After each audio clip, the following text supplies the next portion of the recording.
Rabu 23 September 2021 silam, Partai Demokrat Aceh melaksanakan musyawarah daerah atau Musda kelima di Kiryat Muraya Hotel Kota Banda Aceh. Euforia Musda partai politik besutan SBY ini begitu tampak dengan munculnya spanduk, baliho, dan berbagai bendera partai yang terpampang dan terpasang di beberapa sudut kota Banda Aceh. Sebelumnya, Nova Iriansyah yang juga Gubernur Aceh menjadi kandidat satu-satunya yang akan mengikuti pesta demokrasi internal ini. Namun, musda kelima ini diundur beberapa waktu karena alasan COVID-19 yang mewabah di kota Banda Aceh dan akhirnya musda ini ditunda. Namun tiba-tiba bersamaan dengan itu muncul sesosok nama yaitu Muslim, anggota DPR RI fraksi Partai Demokrat sebagai calon kuat. Kehadiran Muslim disebut-sebut mendapat restu dari DPP Partai Demokrat, sehingga Muslim mampu meraih 13 dukungan dari 23 DPC yang ada se-Aceh.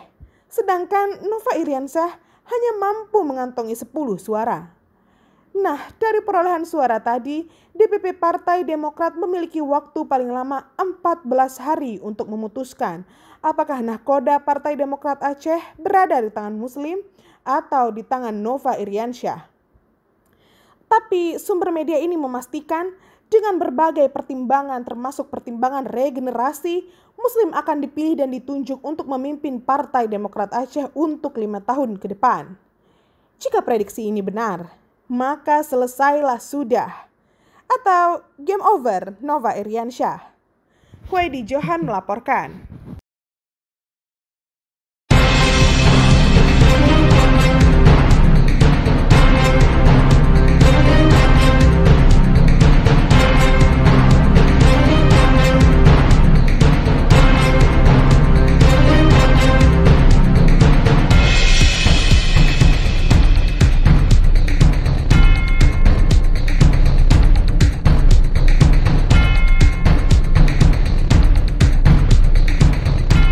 Setelah melalui proses latihan atau platda selama 2 tahun, akhirnya Jumat 24 September 2021, sejumlah atlet, pelatih, dan ofisial kontingen Aceh menuju PON 20 2021 dilepas Gubernur Aceh di Anjung Monmata, Banda Aceh. Acara pelepasan itu mengusung tema Kita Angkat Harkat dan Martabat Aceh lewat olahraga. Acara tersebut dihadiri Wali Nangro Aceh, Tengku Malik Mahmud Al-Haitar, Gubernur Aceh Nova Iriansyah, Ketua DPRA, Ketua KONI Aceh Haji Muzakir Manaf atau Mu'alim, Ketua Harian KONI Aceh Kamarudin Abu Bakar atau Abu Razak, Kepala Dinas Pemuda dan Olahraga Dedi Yuswandi, Pangdam Iskandar Muda Maijen TNI Ahmad Marzuki, dan Lanut Iskandar Muda Kolonel Penerbang Henry Ahmad Badawi, Irdam Iskandar Muda Brigjen TNI Niko Fahriza, Kabinda Aceh Brigjen TNI Muhammad Abduras, Kajati, dan jajaran SKPA lainnya. Sekurang-kurangnya kira-kira medalinya 13 emas. Dan kita mensupport itu semua target itu kan sudah terukur oleh KONI dan cabur. Kita mendoakan semoga target ini bisa tercapai dan yang paling penting tentu atletnya sehat, tidak ada masalah, dan kita minta tetap menjaga kebugaran karena penerbangannya sangat panjang. Pada PON 20 tahun ini, Aceh mengirim 127 atlet, 55 pelatih lokal, 8 pelatih nasional, 12 mekanik, dan 7 ofisial. Adapun lokasi pertandingan tersebar pada beberapa tempat. Misalnya di Jayapura terdapat 17 cabang, Timika 7 cabang, dan Merauke 3 cabang. Ketua Umum KONI Aceh Haji Muzakir Manaf mematok target meraih 13 medali emas di Bumi Cenderawasih. Ini sama seperti target pada PON ke-19 2016 di Provinsi Jawa Barat. Hanya saja hasil yang dituai 8 medali emas. Memang hasil ini naik 5 medali emas dari PON ke-18 2010 di Provinsi Riau. Saat itu Aceh hanya mampu medali 3 medali emas saja. Ditargetkan di KONI 1 emas ya. 1 emas, ditargetkan Muay Thai 1 emas. Kalau 11 tim yang lain ingin meraih medali emas, sama. Kami juga ingin meraih medali emas. Gitu. Jadi tujuan kami ke sana adalah ingin meraih medali emas, ingin membawa medali emas di Papua itu ke Aceh. Ya, kalau dari KONI sendiri itu target kita 1 emas untuk Kempa Aceh. Ya, tapi apapun kita tetap berharap Kempo Aceh harus mendapat 2 emas. 90% insya Allah ada harapan untuk meraih medali lah di PON ini. Penambahan medali emas tersebut tak lepas dari tangan dingin Mualim dan Abu Razak. Maklum saja, mereka hanya punya waktu pembinaan selama 2 tahun atau sisa pembinaan yang dilakukan pengurus KONI Aceh di bawah kepemimpinan almarhum Haji Zainuddin Hamid atau akrab disapa Let Buge. Target kita gimana? Target kita tadi kan 15 medali emas yang kita targetkan, mudah-mudahan tercapai sesuai dengan kita lihat masa kita latih, masa kita rapor dan Untuk mengejar ambisi ini, KONI Aceh mendapat suntikan dana sebesar 52,2 miliar dari pemerintah Aceh. Jumlah ini 2 kali lipat dibandingkan dengan PON Jawa Barat atau sekitar 20 miliar lebih. Selain itu, masa persiapan pun semakin panjang menjadi 2 tahun karena pelaksanaan PON ke-20 yang seharusnya dilaksanakan tahun 2020 bergeser menjadi 2021 karena pandemi COVID-19 melanda Indonesia. Lantas, apakah atlet Aceh mampu meraih target 13 medali emas seperti yang diharapkan Mualim? Kita tunggu saja. Yang pasti inilah pertaruhan kedua Mualim dan Abu Razak dalam menahkodai KONI Aceh selama 2 periode. Aminah Ansari melaporkan.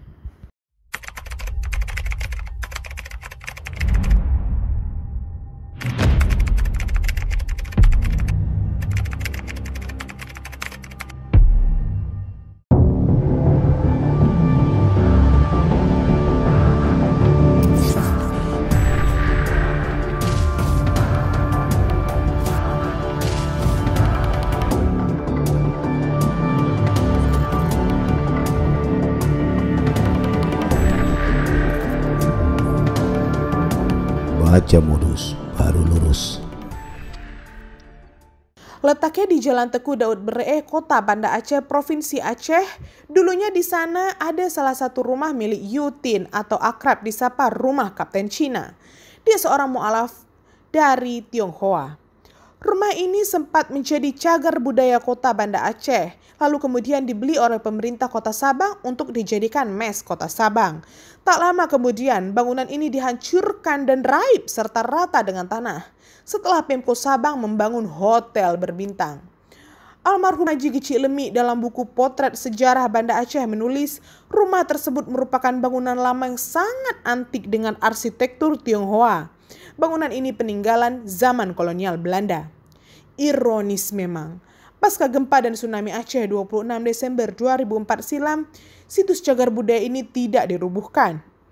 Keberadaan rumah Kapten Cina itu harusnya bisa dilakukan pemugaran seperti rumah almarhum Tengku Ibnu Sa'dan yang telah dibeli pemerintah Kota Banda Aceh pada era almarhum Mawardi Nurdin sebagai wali kota Banda Aceh dan kini dijadikan museum mini pusat informasi budaya dan galeri seni Dinas Kebudayaan dan Pariwisata Kota Banda Aceh. Tim redaksi Modus Aceh melaporkan.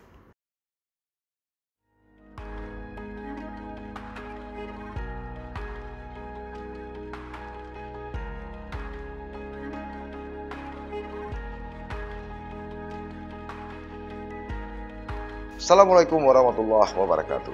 Sahabat Sisi Lain, berbagai fakta, data, dan peristiwa terjadi. Media mainstream, bahkan media sosial, melihatnya dari satu sudut, tapi kami mengungkapnya dari sudut yang berbeda. Ikuti Sisi Lain di channel YouTube Saleh Abdullah.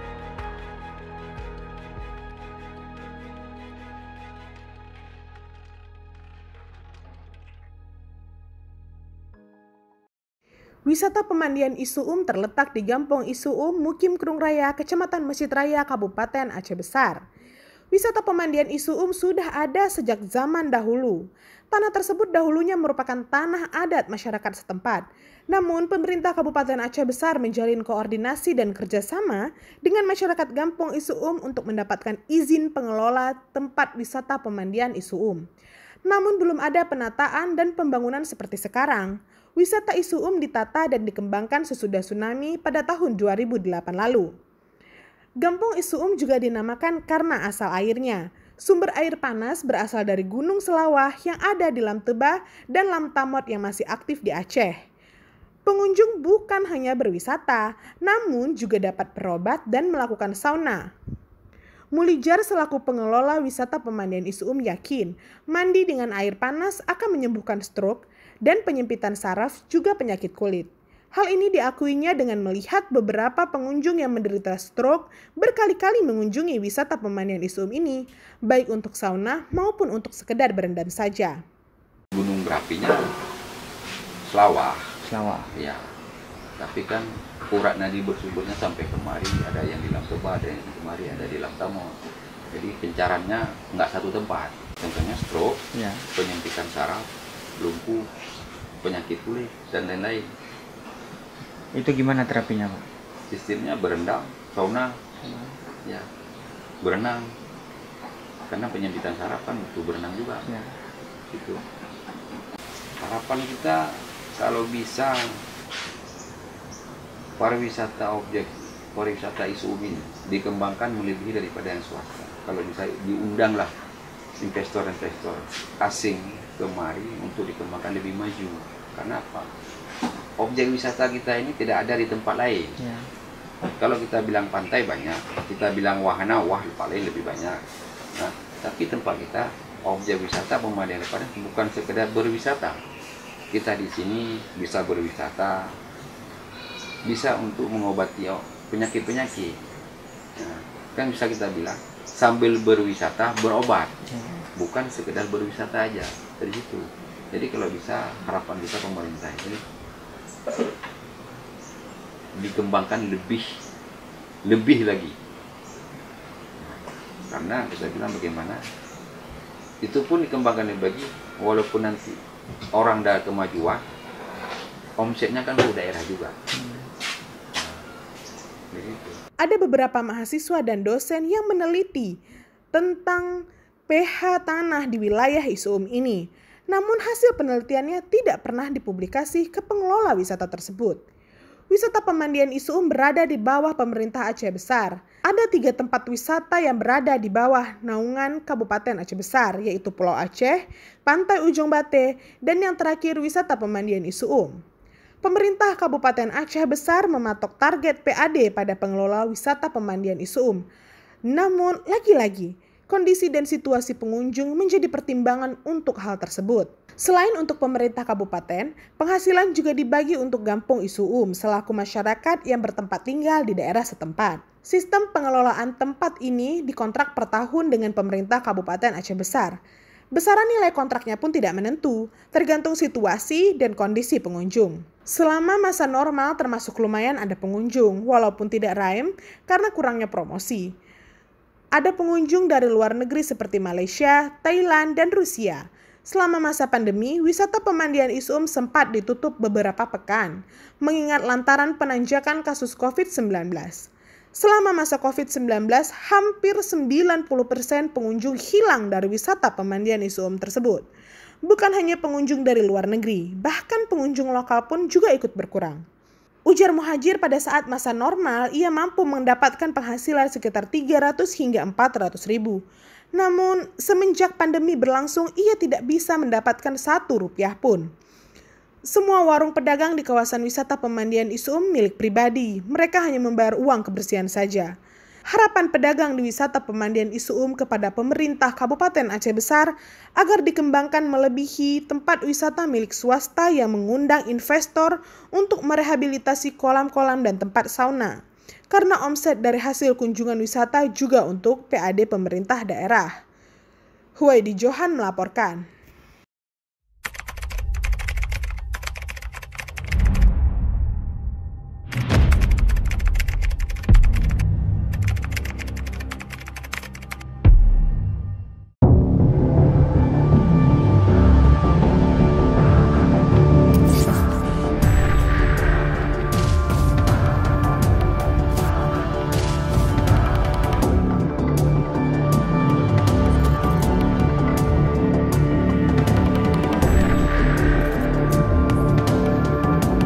Baca Modus Baru Lurus.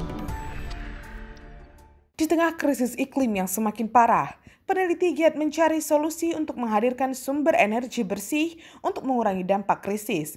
Namun bukan hanya sekedar ramah lingkungan, tapi juga dapat dijangkau oleh seluruh masyarakat.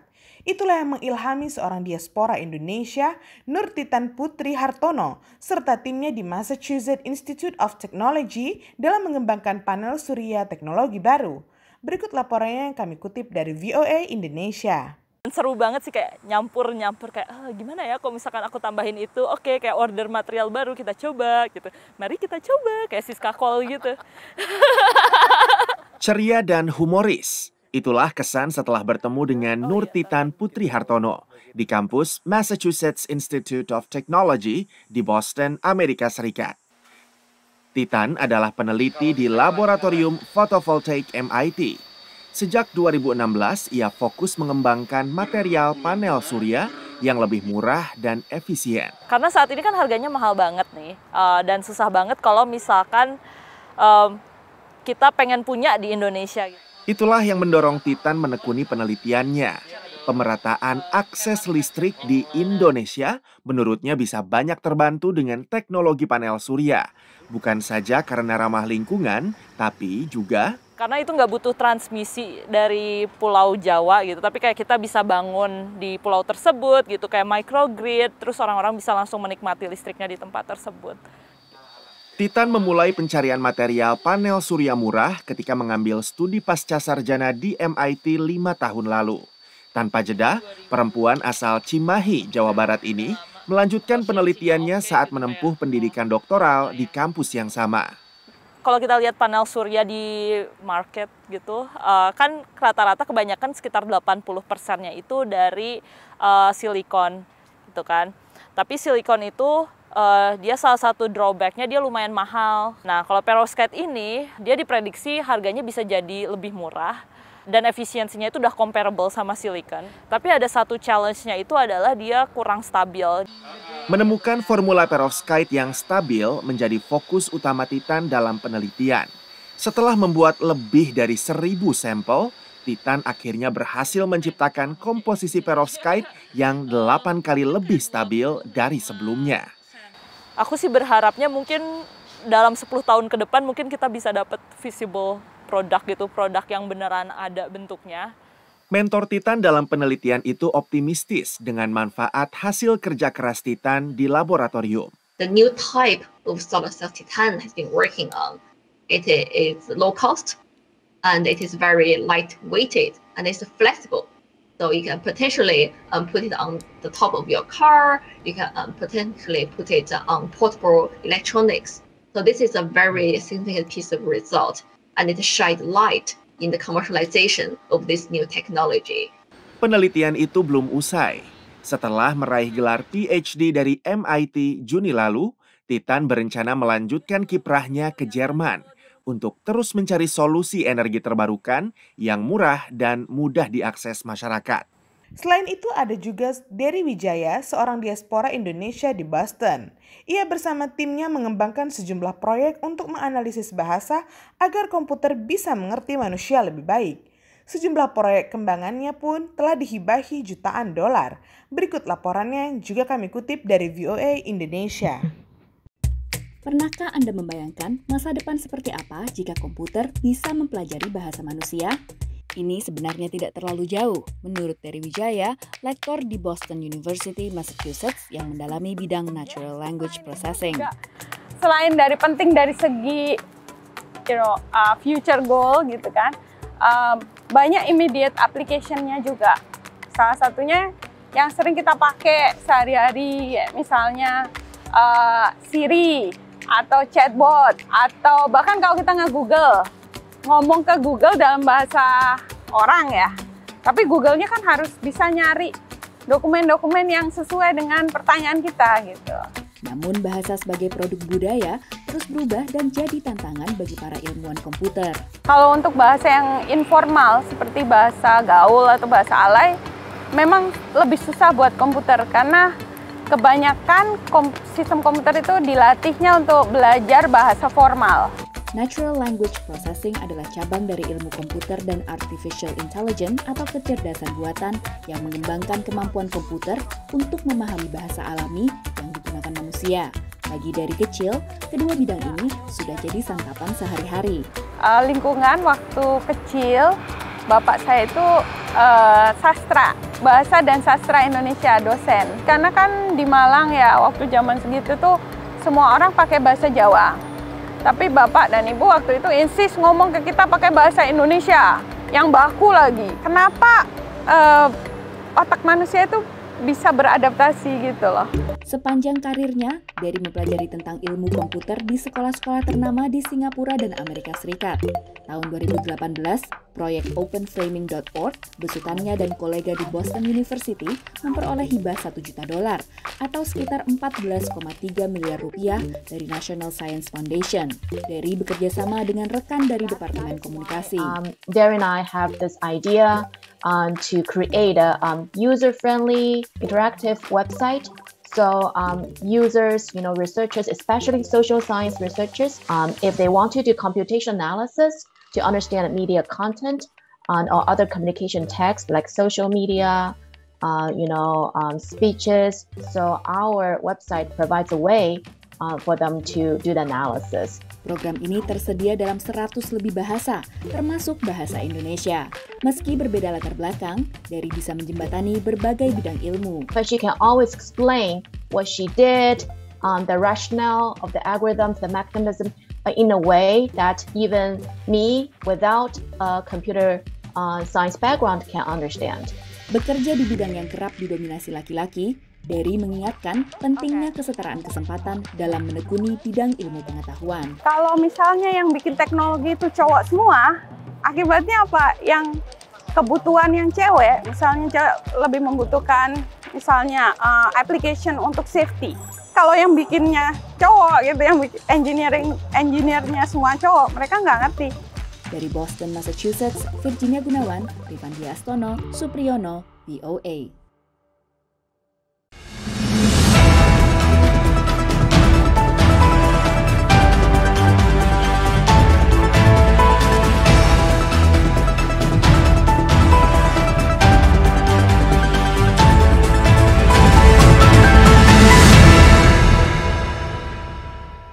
Jangan lupa like, komen, dan subscribe. Serta aktifkan lonceng notifikasi.